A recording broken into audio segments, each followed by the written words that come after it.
It's a quarter after one. Beckett Sennecke's all we need right now. Welcome to Locked On Anaheim Ducks.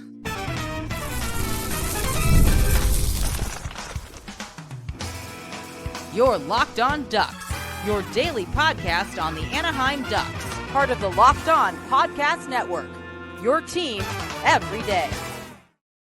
Hello, everyday. I'm Kyle Carr. Welcome to Locked On Anaheim Ducks, part of the Locked On Podcast Network, now the #1 sports podcast network. Today's episode is brought to you by FanDuel. If you want to be right in the middle of the action this season, visit FanDuel.com and place your NFL live bets all season long.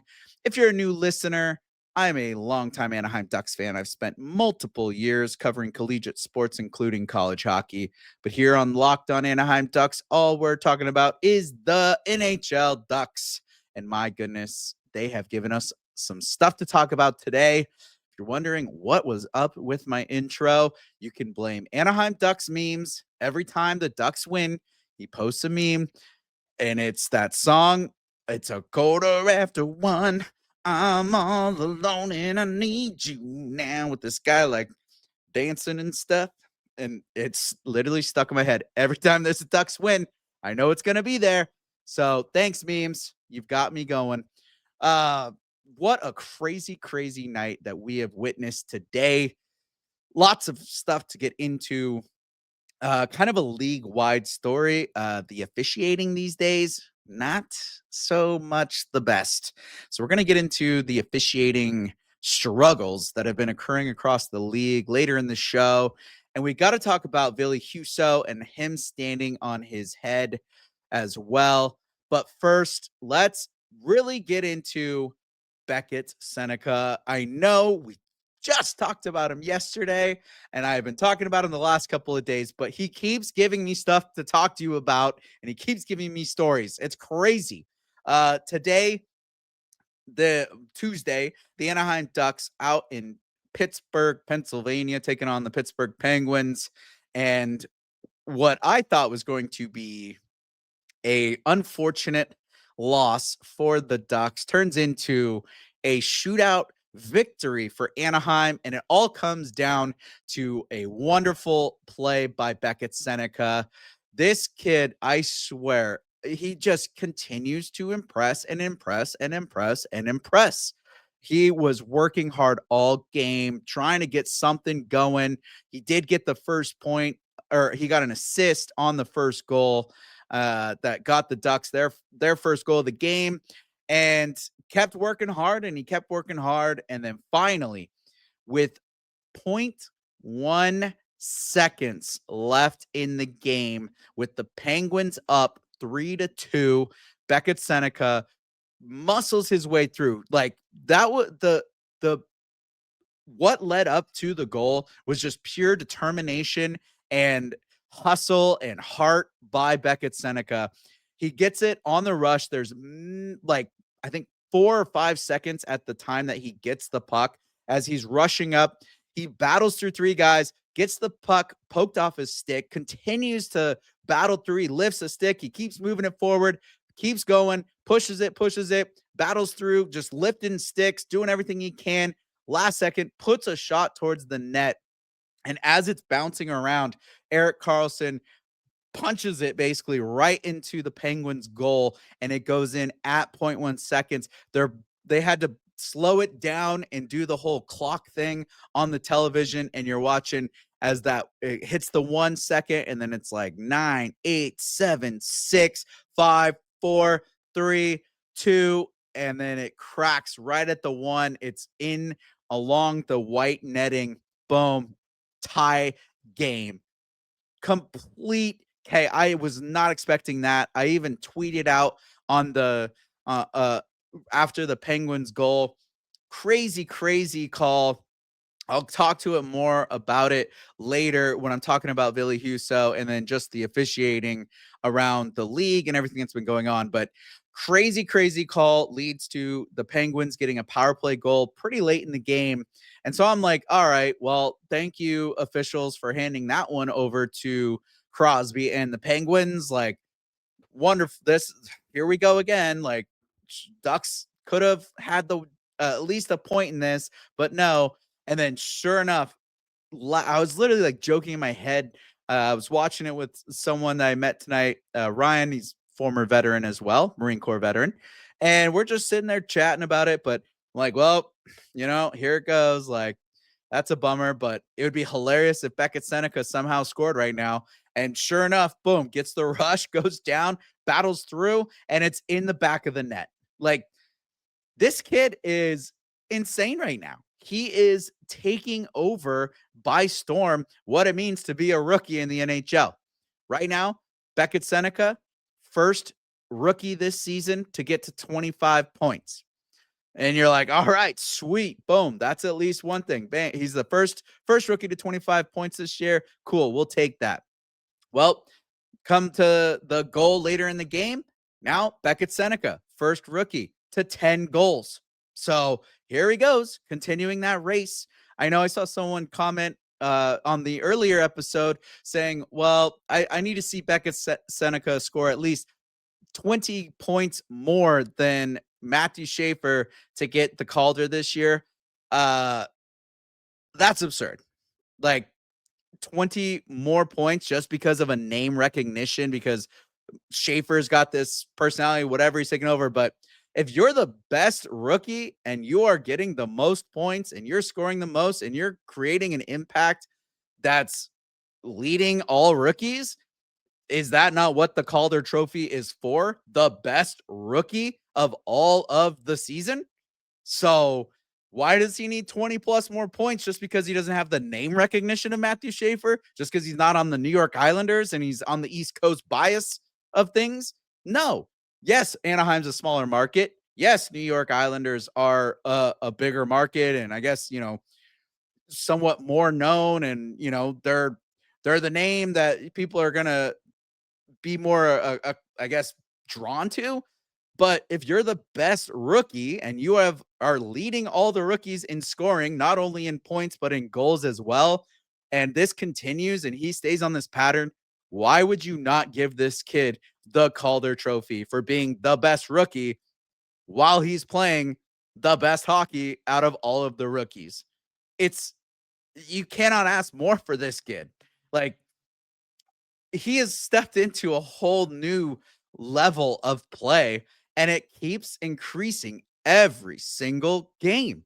It's like 1 second you think you have this kid figured out, and the next he's at a whole different level. They even talked to Carlsson about it. Leo Carlsson, he's like, yeah, it's amazing to have someone. He's so like not random, but he said he's so different. Like he's always doing stuff that's like you never expect it because he's just always changing up his game. He's always doing things that is unexpected and he continues to adapt and adjust. And then before the game against the Penguins, Sidney Crosby had great things to say about Beckett Sennecke, saying that he loves his poise and he loves the way that he's presenting himself as a rookie and the way that he's been playing, and he just continues to adjust and adapt. And you look, a lot of rookies sometimes get a lot of penalties, and he had a couple at the beginning, but now he's been doing really well with his discipline, not really drawing penalties. He's in the right place where he needs to be. He's moving his feet. He's getting chances created. Even in this game against Pittsburgh, the whole time he was constantly trying to get stuff done. He had some good chances on his own efforts. He had the assist on the first Ducks goal with the face-off win by Kjer, pops over to Sennecke. He moves it to Lacombe. Lacombe skates it down and scores. And then you've got him trying to set up Kjer and McTavish pretty much the entire run of the game. And he just keeps going and going and going and pushing and pushing and pushing.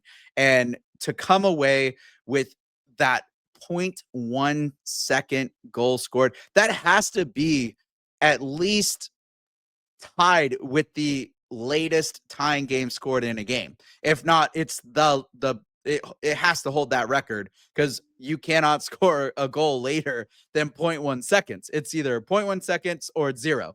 Like it's such a cool and great moment for this rookie, especially when they're starting this road trip. thinking they're about to be down and out, and then they end up coming away with 2 points rather than 0. Amazing.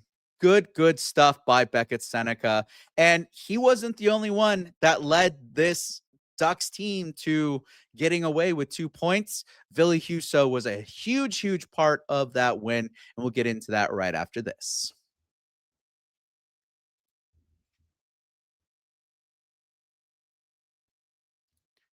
NFL Sundays move fast. One big play, and suddenly everything feels different. That's what makes live betting with FanDuel so exciting. You're not just watching the game, you're reacting to it in real time. With FanDuel, you can place bets as the action unfolds. Every drive, every momentum swing, every highlight moment. Live betting is best when the game starts to shift. A receiver gets hot, a defense tightens up, or the momentum flips after a turnover. FanDuel lets you jump into the moment. Live spreads and money lines adjust instantly. Player props update as guys heat up. You can bet next touchdown scorers, drive results, totals, and more. It keeps you locked into every snap, every drive, every possibility. Right now on FanDuel, this is probably the craziest money line of next weekend. The Colts are plus 730. So that's 730. And the Seahawks are minus 1,150. So plus 730, minus 1150, Colts and Seahawks. Go check it out. So if you want to be right in the middle of the action this season, visit fanduel.com and place your NFL live bets all season long. FanDuel, the game moves fast, and so can you. Now, before we get into talking about Ville Husso and the work that he did tonight, I want to say thank you for making Locked On Anaheim Ducks your first listen of the day. And thank you for making Locked On the #1 sports podcast network. We cannot do it without the listeners. You already live your team every day. Now, take it up a level and go ad free. Join the Everydayer Club today and get Locked On Anaheim Ducks with no interruptions, members only Discord access, and more. All for just $5 a month or $50 a year. Go to www.lockedonanaheimducks.supercast.com or check the link in the show notes to learn more. And that brings us to Ville Husso. My goodness. Ville Husso definitely just had his best performance of the season so far against the Penguins. He is the reason the Ducks even had a breathing chance to get to maybe OT, let alone getting the 2 full points tonight. He was outstanding. The first period, the Ducks were getting lit up. I think it was like 10 shots to 3 at one point in the first period, and then they almost reached 20 shots, I think, in the first period. It was wild. They were just lighting him up. He kept the Ducks in it, only got away from the first period with a 1-0 deficit, and it was the weirdest goal that went in. A lot of the second goal of the Penguins was the craziest, but unfortunate. The Penguins win the face-off, and right off the hop, the guy kicks it back to the center, and he just kind of threw it at net. Little bit of a screen. It was basically shot off the face-off win. So that was an unfortunate one. But then the second period, Ducks finally get it. They get the lead, make it 2-1. And then like I said, this craziest goal. It was like a quarter mish.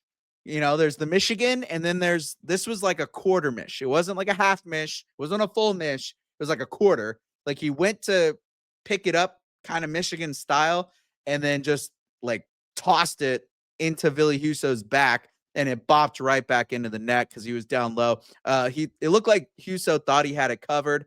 Unfortunately, it was loose, and then just the weird flip ends up in the back of the net, tied game. Well, then we get into the later part of the game, and again, he's keeping the Ducks in it.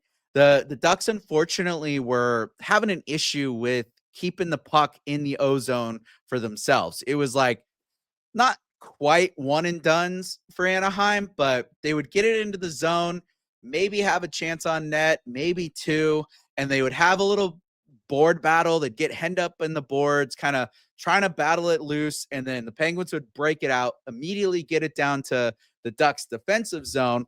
And then the Ducks would get hemmed in and the Penguins would set up. They'd cycle, they'd have possession time. Like it was rinse and repeat all night. Get a couple shots, maybe a second of offensive zone time, and then get hemmed in for like 30 seconds by the Penguins. And Husso had to stay tall. He was in it.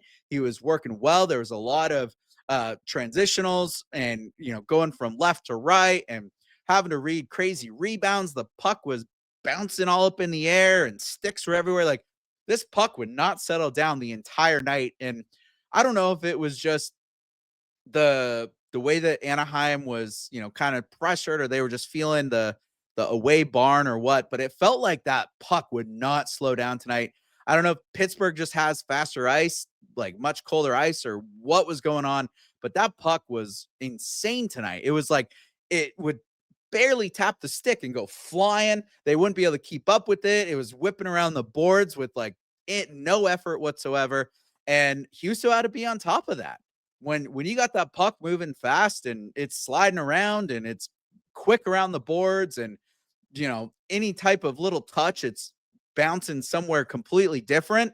Like as a goaltender, I was stressed out. And I'm not even the one in the net. I can't imagine what this guy was dealing with down there. And the third period, Ducks are trying. They have their chances. Penguins are getting their spots, whatever. And then this crazy play happens down low. It was after a couple of scrambles in the defensive zone for Anaheim. Penguins putting shots on Ville Husso. It's bouncing around. And towards the end of one of these scrambles, Ville Husso goes out to like make a save. And I'm watching it with no audio. And I see him go for the save. And then it's like a quick boom, arms up for the penalty whistle. So I'm thinking, okay, there's a Penguins interference or goalie interference. There's something is coming against the Penguins with how quick that whistle went. And all of a sudden the Ducks are shorthanded. And I'm like, whoa, wait, what? What happened? And then the Penguins come out and they score. Bam, right off the hop power play. Boom, 3-2. Great. And there's only a few minutes left. And I'm like, what is going on? And I asked on Twitter, like, what even was that? Apparently, Ville Husso got called for holding the stick, which I have no clue where that even was, when it happened. When you watch the replay, when you look at that play happen in real time, it is such a fast move. He's just trying to like protect his crease and get a hold of that puck. And the ref just, as soon as he makes this like reach to the right, the ref raises his hand and calls the penalty like immediately. So I am so confused on what that was. And then of course Crosby, or not, it wasn't Crosby himself, but Crosby and the Penguins score on the power play. Bing, bang, boom. And now we're down 3-2. And now the Ducks have to fight and try to get at least an OT point. And thank goodness for Beckett Sennecke. And it's not to say that there weren't chances either after that. There's a couple shots on Husso. And then the Ducks pull him. It's an empty net. And there's the chaos. And it goes down and back and all this stuff. And finally, towards the end, there's a penalty called on the Ducks. So Husso has to come back in net. The Ducks win the faceoff. They start to clear it, and Husso's literally skating to the bench at the same time as the play. Like the puck is next to him. It's like bouncing around, and he's just like, ho, ho, ho, in his goalie gear, trying to avoid and get to the bench. And luckily it didn't really matter because as soon as he gets there, the pass is made to Sennecke and he makes his play down there and it ends up being, it worked out, but it was crazy. And then OT, boom, Husso locked in, didn't even blink. He's making the saves he needs to. He keeps the Ducks in it. And then it goes to the shootout and he stands tall.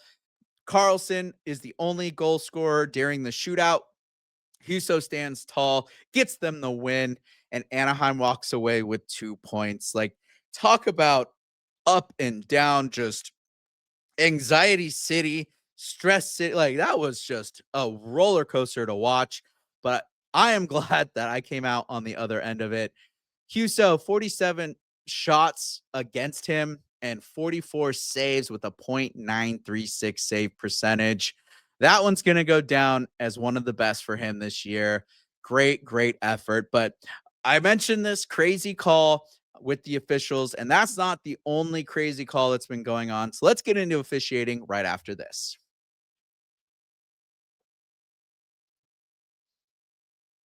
The World Cup is coming back to North America for the first time since 1994. I was a little young child running around causing mayhem back then. And with 48 teams for the first time ever, it's going to be massive. But let's be honest, getting tickets is usually the hardest part. That's why the Game Time app is clutch, finally giving fans a real advantage when it comes to snagging seats. With Game Time, you can track price drops in real time, get alerts when great seats open, and buy tickets the moment they hit the app. It puts the power back in your hands and makes going to the World Cup realistic instead of impossible. You pull up the app, and the layout makes it so simple to scroll through matchups and compare seat views. Prices include fees up front, which I love, no last second surprises at checkout. Take the guesswork out of buying World Cup tickets and every match, concert, or event with Game Time. Download the Game Time app, create an account, and use code LOCKEDONNHL for $20 off your first purchase. Terms apply. Again, download the app, make an account, and use code LOCKEDONNHL for $20 off. Swipe, tap, ticket, go. Game Time.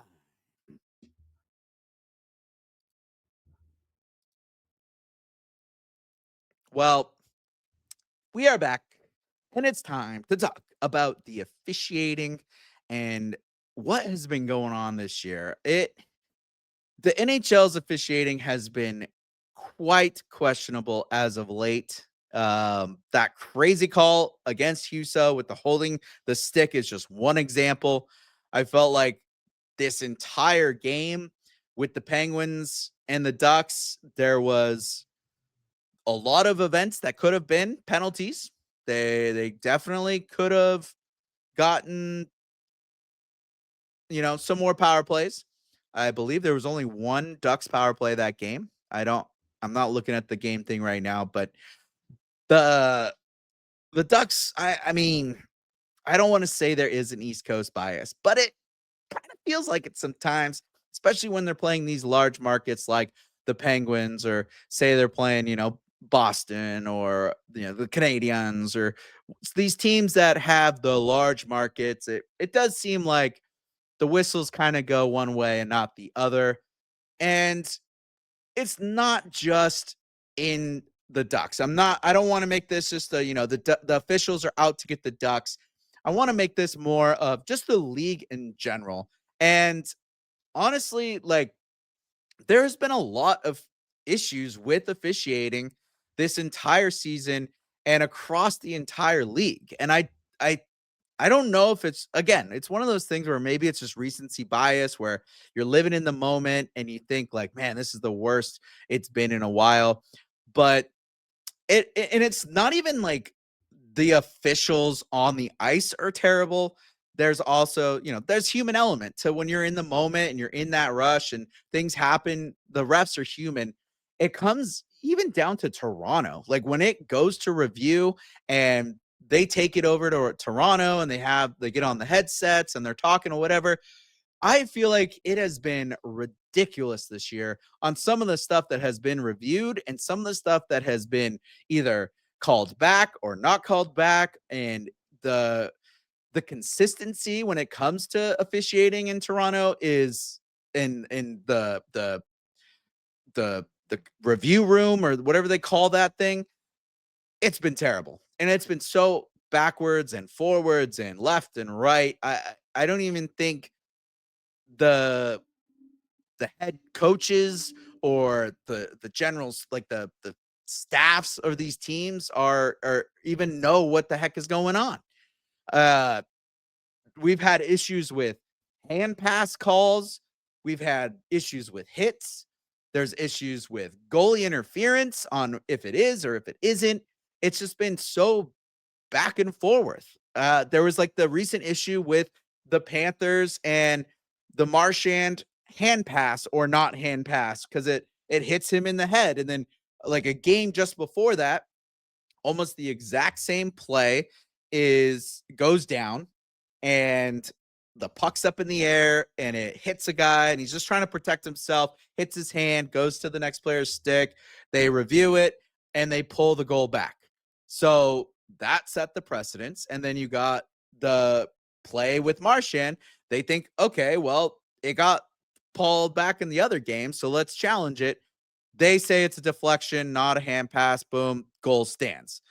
And I was just listening to Chicklets today talk about this, and it's just absurd. Like, I saw the Marchand one, but I did not see the other game. I didn't realize that there was another game that had almost the same exact thing happen just before the Marchand one. I was watching that one and I was like, yeah, it looks like it deflected. Like, he kind of was trying to like get it away from him, but like it looked like it was pretty innocuous. Like, he was just didn't want to get hit in the face with the puck. But then to find out that almost the exact same thing happened, and almost like even more coincidental, like it was even more so that the guy was trying to protect himself, to find out that that got called and then the Marchand one didn't, like it's crazy. And then looking at the goalie interference thing, I mean, I feel like that's a conversation that's been up and down, left and right forever.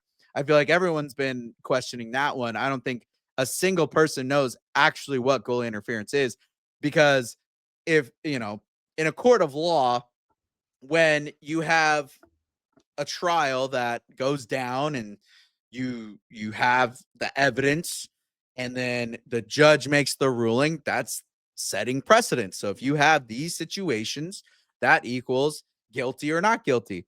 Well, with NHL reviews, apparently that's not the case, because you could have the exact same inch for inch play happen in two different games and get two different results. And that is just not okay.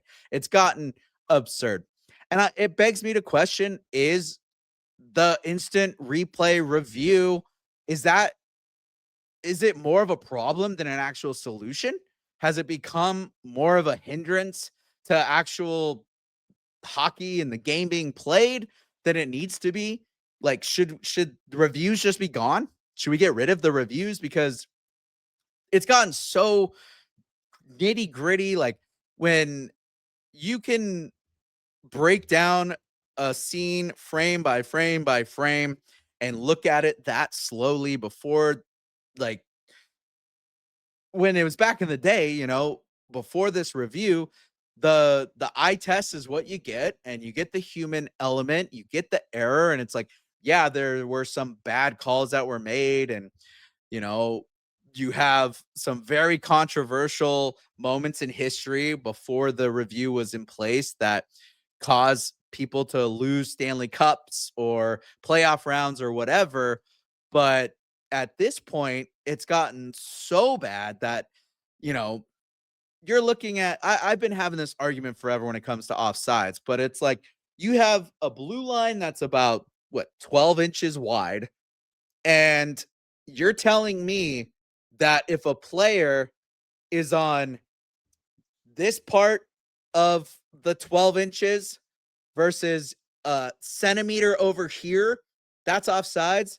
Like, yeah, if you're on this side of the blue line and that 12 inches over here, that's a whole foot, then yeah, that could be a leap. But if you're talking about the miniature centimeter over and now that's offsides, what? How does that affect the outcome of the play whatsoever? It's a millimeter, centimeter, inch. It doesn't affect the play. Like, you cannot tell me that that affects the play. Or with the hand pass, whether it hits him and he tosses it one way or it hits him and it bounces another way. Like, really? At the heat of the moment, the guy's just trying to get the puck away from his face.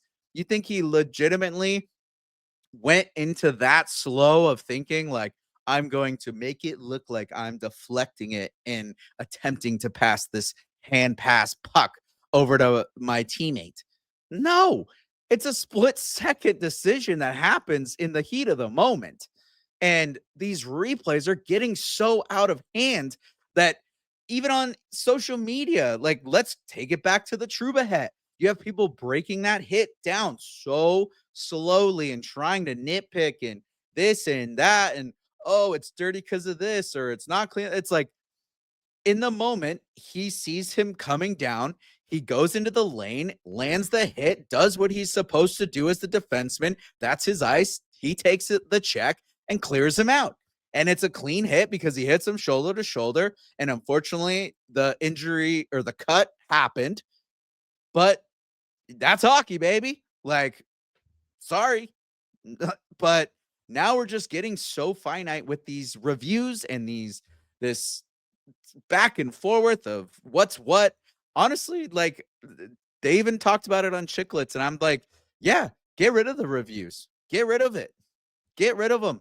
Make it a human element game. You don't have reviews up until what I think the AHL, NHL, I think are the only leagues really that have this review, or at least this intensive of reviews.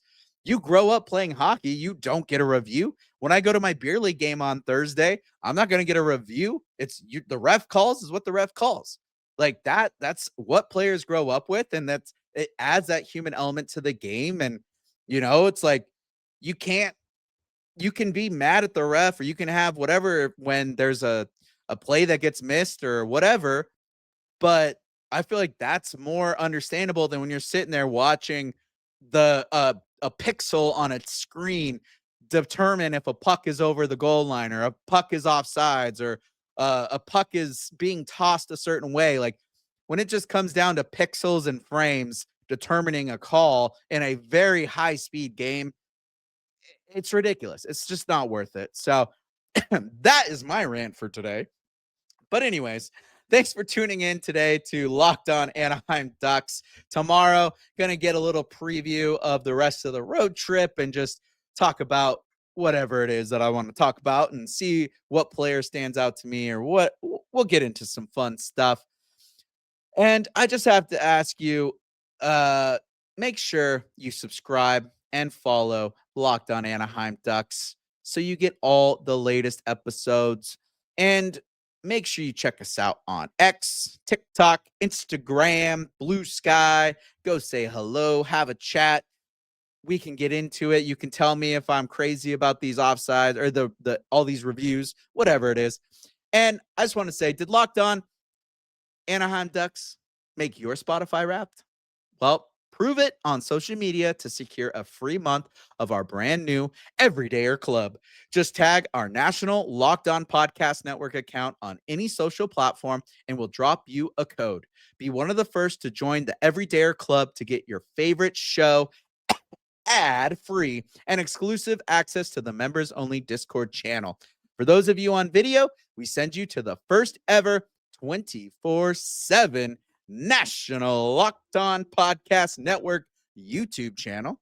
And if you're on audio, make sure you make your second listen NHL game night on Locked On NHL.